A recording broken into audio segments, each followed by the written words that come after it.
Estimados hermanos, hoy sábado 10 de octubre, les deseo que el Señor los bendiga. Estamos reunidos otra vez para estudiar hoy día la lección número 15, que lleva por título La Cena del Señor. Es un tema muy sencillo, pero se hace difícil a causa del corazón pecaminoso que poseemos. El versículo que nos motiva está en Juan capítulo 13, versículo 15. Porque ejemplo os he dado, dijo Jesucristo. Porque ejemplo os he dado para que como yo os he hecho, ustedes también hagáis. Hay 7 preguntas que se van a dividir en 7 partes. Aquí están los versículos. Y este rito consta de 2 partes, pero vamos a desenvolverlo en forma ordenada. La primera dice, ¿cuál es la ordenanza de la casa del Señor que antecede a la Santa Cena? ¿Con qué propósito instituyó Cristo este rito del nuevo pacto? Esa es la pregunta que está escrita. Desde ya, hermanos, ya hemos orado, yo también lo he hecho, hemos cantado, y preparémonos, debemos estar ya preparados justo en este tema, donde el centro, hermanos, es la humillación del hombre, del creyente, del filigrés, ¿no? Es el corazón contrito y humillado, a ese tú no despreciarás, es una promesa de Dios y es para nosotros. ¿Cuál es la ordenanza? En Juan capítulo 13, 4 y 5, se levantó de la cena Jesucristo y se quitó su manto, y tomando una toalla se la ciñó.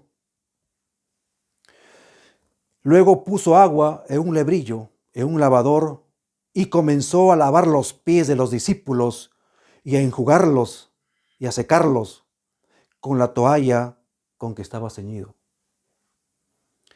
Elena G. de White dice que aunque Jesús era pobre, usaba un traje de lino fino, de lino caro, ¿no? Ese vestido, ese manto se lo quitó, ¿no? Usó otro y se ceñó los lomos con una toalla. En esta época tenemos que recordar que se vivía la época del esclavismo. Así como en la época medieval había el señor feudal y el siervo, en la época de Roma de los Césares, estas clases sociales estaban más lejanas. Había el amo y el esclavo. Se supone que debería ser solamente dueño de su fuerza de trabajo y dueño de sus hijos. Pero el esclavo no, solamente era dueño de sus fuerzas de trabajo, porque sus hijos del esclavo también estaban vendidos a su señor. Había amos y esclavos. Los romanos, los nobles, los ricos, los militares romanos, andaban muy pulcros, muy limpios, pero tenían varios esclavos. Aún llegaban a sus palacios y como ademán tenían que lavarle los pies, aunque estaban limpios, porque era un símbolo de humillación al peón, al siervo, al esclavo. Y para que su buena reputación social tenga cierto estatus, alguien tiene que arrodillarse y lavarse los pies para tener vigencia en esa sociedad esclavista en la época de los romanos. Pero aún así, Jesús, ¿cuán revolucionario habrá sido esta actitud tan contraria? Que los discípulos todavía mantenían ciertas taras, ciertos complejos, ciertos prejuicios, como vamos a ver. Dice que él se quitó su manto, el Señor se ciñó los lomos con una toalla y lavó a los 12. Esto enseña la humillación. Mientras se albergaba orgullo mientras se alberga orgullo y divergencia y se contiende por la supremacía dentro de la iglesia, el párrafo dice, el corazón no puede entrar en comunión con Cristo. No estamos preparados para recibir la comunión de su cuerpo y su sangre. Por esto Jesús indicó que se observase primeramente la ceremonia conmemorativa a su humillación. El número 1 de toda esta santa asamblea para consumir los símbolos en la cena del Señor es el lavamiento de los pies. Es el mandamiento por excelencia en el segundo, en el Nuevo Testamento, en el Nuevo Pacto, el lavamiento de los pies. Esto tiene una enseñanza muy profunda. Cuando Jesús se ciñó con una toalla para lavar los pies de sus discípulos, deseó que este mismo acto de lavar los celos, el orgullo de sus corazones, esto era mucho más importante que lavar los polvorientos pies de los 12. Es lavar, limpiar el orgullo, los celos, la envidia, todo esto que en nuestro corazón se alberga muy bien, porque tenemos una naturaleza caída. Con el espíritu que entonces manifestaban, ninguno de ellos estaban preparados para tener esta primera comunión. La primera comunión se refiere a la cena del Señor. Ellos no estaban preparados porque sus corazones estaban llenos de celos, de envidias, de rivalidades entre ellos. Había contención en la iglesia. Estos 12 discípulos, una madre que tenía 2 hijos que eran discípulos, vino y le dijo al Señor, una mujer sin discernimiento. El hecho de que una madre lo quiera mucho a sus hijos dentro de la iglesia, no significa que tiene discernimiento y está en la voluntad de Dios sus opiniones. Vino a Jesús y le dijo, Maestro, cuando tú estés en tu reino, quiero que mi hijo, uno de ellos esté a tu derecha y mi otro hijo esté a tu izquierda. Como si en el cielo, hermano, esta pobre mujer no entendía que todos vamos a ser iguales los salvos. Ella creía que había niveles sociales de discriminación conforme a la sociedad romana que se había impuesto, porque Palestina vino a ser una provincia más en la época en que nació el Señor Jesucristo. Una provincia más del imperio pagano e idólatra de Roma de los Césares. Así es, hermanos. Donde el esclavo era vendido, era la clase social más baja. No me voy a detener mucho en esto porque no es el tema. Pero eso copió el Señor Jesucristo y le enseñó a sus discípulos. El orgullo y el egoísmo crean disensión y odio. Siempre cuando hay estos pronunciamientos, estas divergencias, por muy democráticos que yo quiera ser, levantando mi opinión por encima de otro, y si se me contestan y quedo bien o quedo mal, hermano, siempre aparece una afrenta, un odio, ¿no? Y eso que tenemos el poder del Espíritu Santo, hemos sido justificados por la fe en Cristo Jesús, sí, es cierto, pero no dejamos de ser seres humanos. Por eso que el Señor, a todos los justificados por la fe como nosotros, dejó una iglesia organizada, con ritos sagrados, donde los símbolos se respetan, como vamos a ver, y instituyó la cena del Señor, no solo para ese siglo, sino esto se anuncia, la segunda venida se anuncia hasta que Él venga por segunda vez. Esa es la vigencia de la cena del Señor, los que pertenecemos a la iglesia de Cristo. Número 2.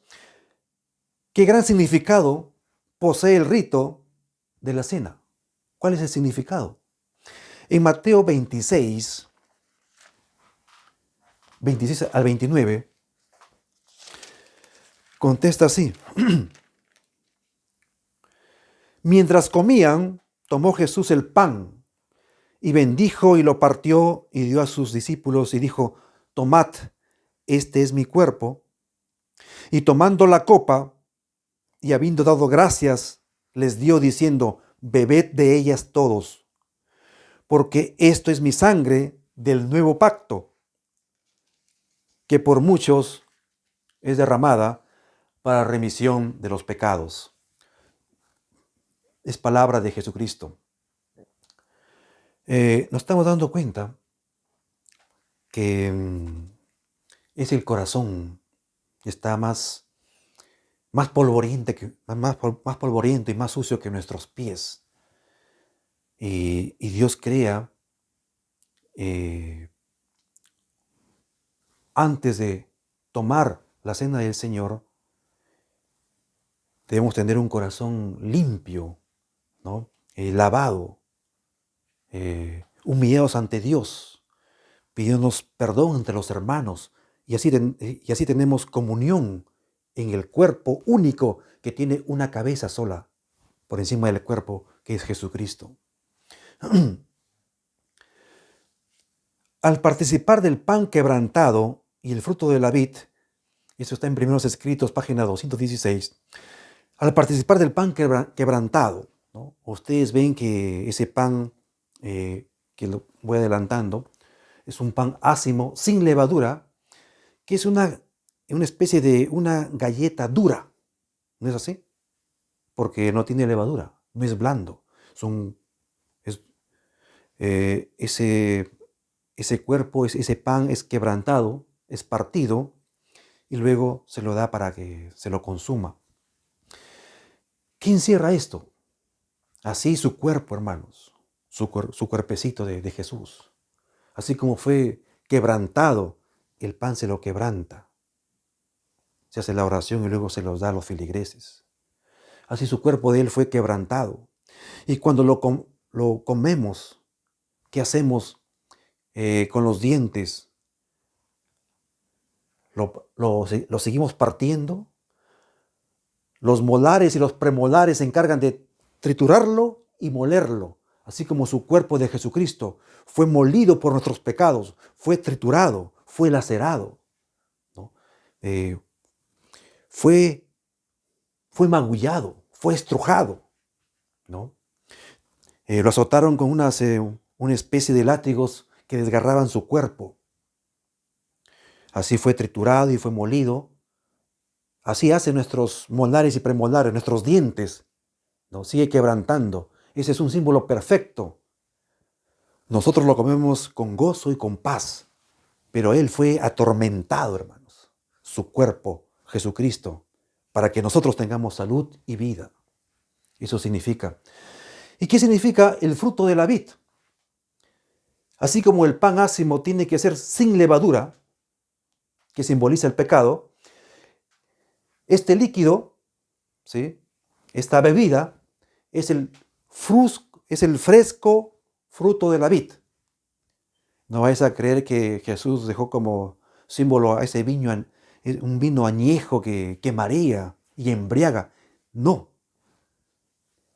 Es el fruto de la vid sin fermentar, ¿no?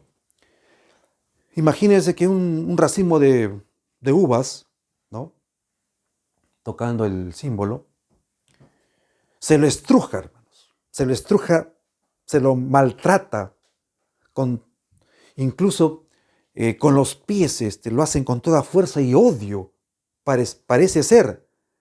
Pero ahí está el secreto para estrujar todo eso que fue derramado. Esa sangre que fue derramada de nuestro Señor Jesucristo fue porque fue estrujado, fue maltratado. Su sangre fue derramada.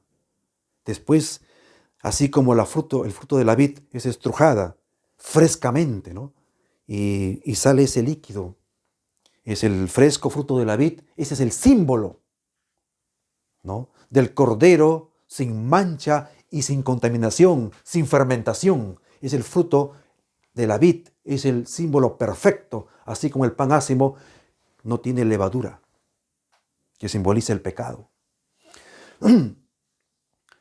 Pero el número 1 lo vamos a tocar también porque es la condición necesaria y suficiente, ¿sí?, El número uno es la condición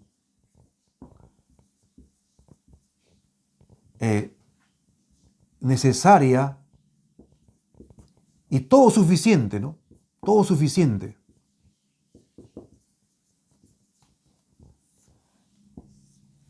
El número uno.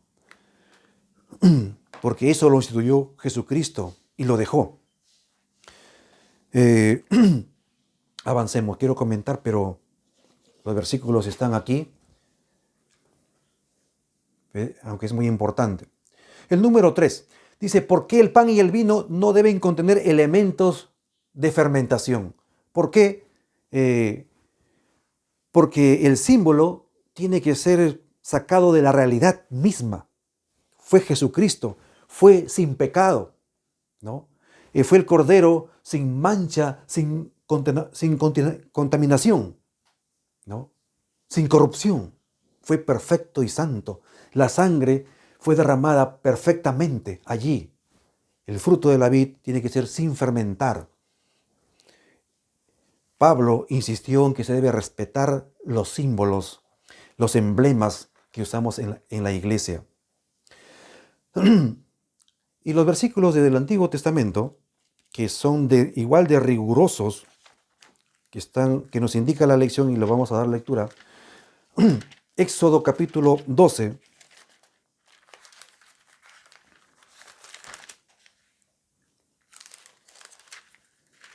...12, 15 y 19.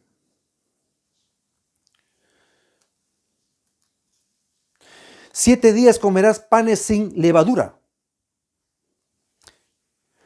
Así el primer día haréis que no haya levadura en vuestras casas». En toda la casa no debió haber levadura.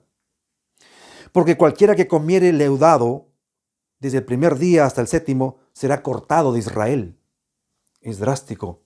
Y la iglesia también debe tener riguroso este principio en estos emblemas a la hora de consumirlo. 19. «Por 7 días no se hallará», otro versículo, «no se hallará levadura en vuestras casas. Cualquiera que comiere leudado, así sea extranjero, como natural del país, será cortado de la congregación de Israel». ¿No? 13:7.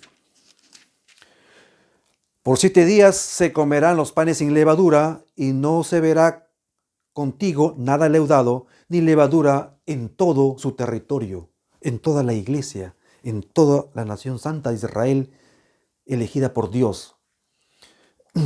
Porque esto iba a prefigurar, iba a simbolizar el cuerpo, el cordero sin mancha, sin fermentación, sin corrupción, sin mácula, sin mancha, sin contaminación. De ahí viene. En Marcos capítulo 14,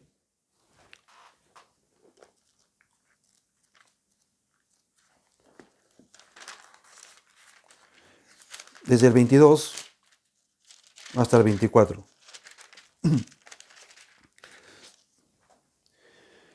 «Mientras comían, Jesús tomó el pan y bendijo y lo partió y les dio, diciendo: tomad esto, es mi cuerpo.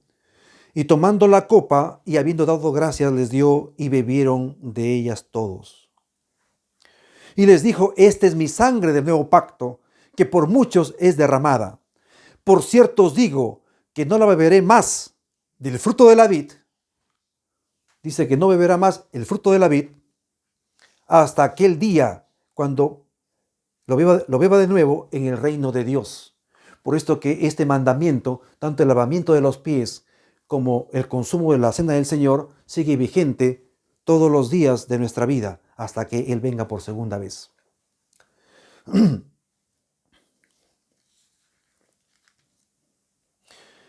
Dice así, delante de Él estaban los panes sin levadura que se usaban en contaminación de la en ocasión de la Pascua. El vino de la Pascua, exento de toda fermentación, estaba sobre la mesa, porque terminaba la Pascua, ¿no? De consumo a las personas en Israel, porque la Pascua propiamente dicha iba a ser el mismo que días después, inmediatamente después, iba a ser entregado. Pero ahí estaba el vino de la Pascua sin fermentar, y ese fue usado para la cena del Señor. Estos emblemas empleó Cristo para representar su propio sacrificio sin mácula. Nada que fuese corrompido por la fermentación, símbolo del pecado y muerte, podía representar al Cordero sin mancha y sin contaminación. Al propósito, cuando algunos argumentan y dicen, esto es mi sangre del nuevo pacto, este es mi cuerpo, ¿no? Levantó Jesús y dice, ese es mi cuerpo, pero él usa una metáfora y dice, alza la copa y dice, esta copa, pero no es que la copa sea él, porque textualmente, literalmente dice, esta copa es mi sangre, que por muchos es derramada, porque así deja notar cuando dice, por ejemplo, así, esto es mi sangre, el nuevo pacto, que por muchos es derramada. Yo voy a esto, hermanos, que muchos creen, y vale puntualizar, que la iglesia enemiga del pueblo de Dios, que el enemigo levantó, es la iglesia popular, católica, apostólica y romana. Ellos enseñan, lo voy a poner aquí, en lugar de la cena del Señor, enseñan lo que es la misa. Y lo voy a aclarar cuando, por ejemplo, se habla sobre los símbolos. El pan y el fruto de la vid. Jesús usó muchas veces muchas metáforas. Por ejemplo, en Juan 17 dice, yo soy la puerta. Jesús no es que sea una puerta, la puerta de tu casa o la puerta del templo. Dice que yo soy la puerta en Juan 17, pero está hablando figurativamente. También Jesús dice, yo soy el camino. Eso está en Juan 14:6. Pero no es el camino, no es la pista donde pasa tu carro. Pero Jesús dice, yo soy el camino. Está hablando en forma figurativa. También en Juan 15:1 dice, yo soy el pan de vida, el pan que descendió del cielo. El maná, ese no era Jesucristo, no era Jesucristo. Era el maná que alimentaba pues a los muchos israelitas que vivían en el desierto durante 40 años. Esto quiere decir que Jesús usaba metáforas. También dice en Juan 15:1, yo soy la vid verdadera. O sea, no es que Jesús sea una planta, son símbolos. Él también dice, cuando se refiere a este líquido, fruto de la vid, la Biblia deja notar que es símbolo, voy a ponerlo así, o emblema. Y voy a ponerlo con redundancia,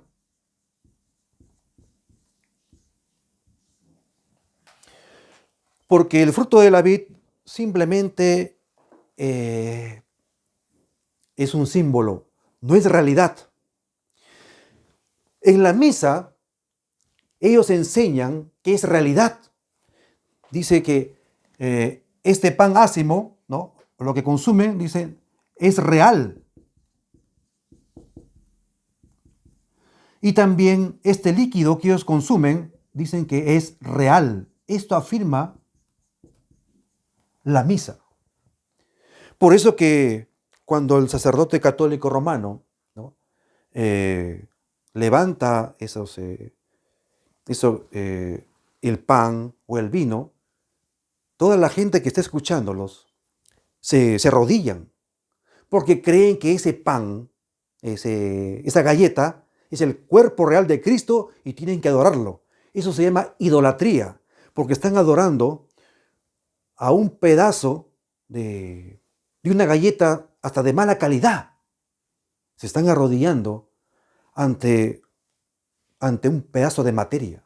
Y cuando el sacerdote católico levanta, así como este vaso de agua, levanta esa copa, que Él lo declara que es real. Ellos creen que es la sangre verdadera de Cristo que derramó. Por eso que la gente se arrodilla, ¿no? Y hace genuflexión. Se arrodilla y adora a ese vino, a ese licor que ellos consumen. Esa es idolatría.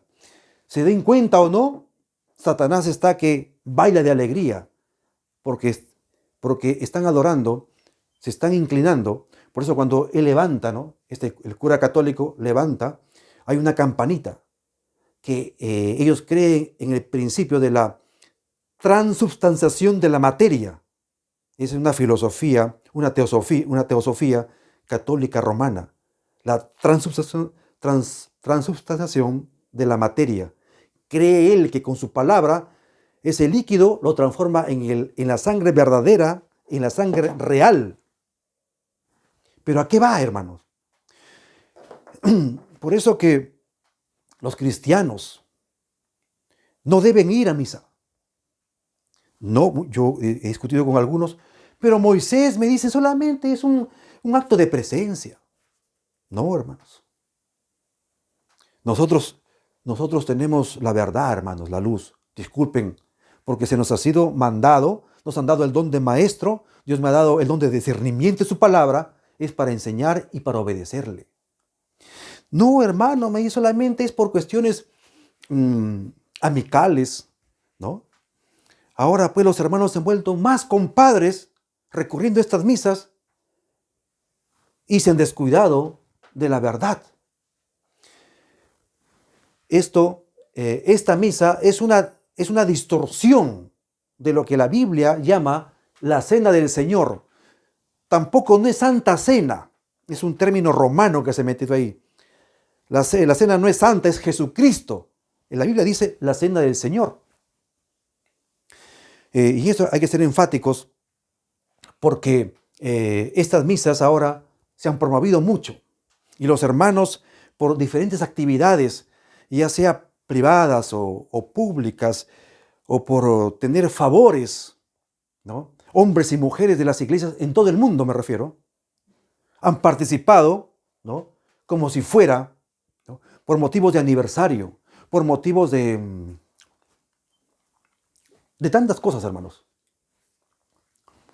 Han participado y han perdido la espiritualidad, ¿no? Ellos no practican el número 1, el lavamiento de los pies.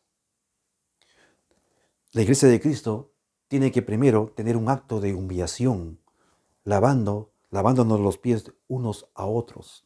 Así cuando nos lavamos los pies es algo muy personal, ¿no es así? Es algo muy personal. Es una vergüenza que alguien nos lave porque es una parte, voy a decir así entre comillas, es la parte menos atendible. No es como el rostro o la parte presentable del cuerpo humano, sino siempre los pies es lo último. Pues Jesús enseñó a lavarse los pies, ¿no? En esa época había disensiones y para poder discernir qué es el cuerpo de Cristo, por qué Cristo fue sacrificado y fue derramada su sangre, tenemos que tener discernimiento. Por eso que es importante ir a las iglesias. El mandamiento dice, no dejándose de congregar como algunos tienen por costumbre. Porque en esta práctica, hermanos, en esta práctica sin importancia, entre comillas, viene el Espíritu Santo. Ahí te humillas. Ahí tú pides oración, pides sanidad y Dios viene. Porque dice, al corazón contrito y humillado, a ese tú no despreciarás. Por eso que esto debemos hacerlo con mucha frecuencia.